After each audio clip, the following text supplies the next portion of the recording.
A loud pounding on the front door jerked Jeb erect in bed.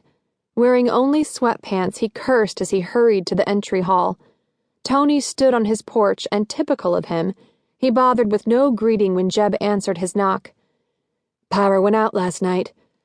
We need to form a team and go check on our neighbors. Not everyone has generators or a backup source of heat." Jeb's generator had kicked on automatically, and being located at the back of his house outside the laundry room, it hadn't made enough noise to wake him. He rubbed the sleep from his eyes and blinked.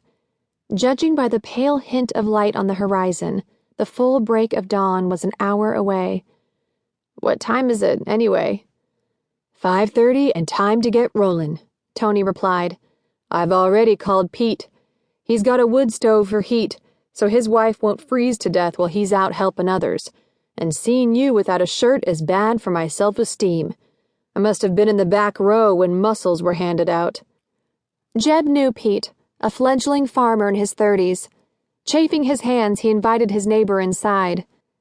"Can't help how my upper half looks. What's the temp out there?" 20 below, and Myrna says it'll be even colder tonight." Jeb shut the door.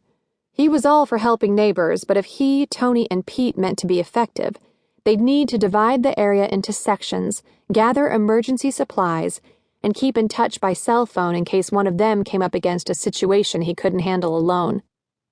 Over coffee that Jeb made quickly at his built-in coffee center, the two men discussed a plan of action. When Jeb was asked which road he wanted to take, he said he'd cover Elderberry Lane. Bad of him, he guessed. But if his message writer lived on that road, maybe she'd get her wish and find a hero standing on her porch.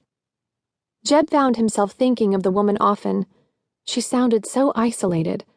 He had wished a dozen times that he could figure out which house she lived in and knock on her door to ask if she would make those chocolate chip cookies for him. He'd driven Elderberry a few times early of a morning, and he'd only ever seen a dark-haired woman walking her little girl to the bus stop. In the glare of his headlights, she'd looked too pretty to be the message writer, and her child had been wearing pink snow boots, which the composer of the note said she couldn't afford to buy. Nope.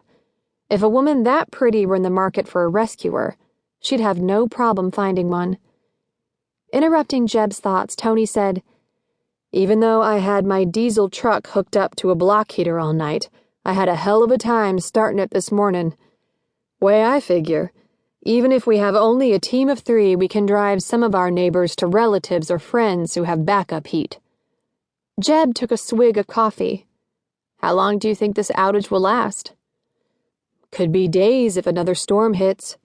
Pete knows a guy who works at Mystic's Lightning Bug Electric, and he says lines are down all over the area.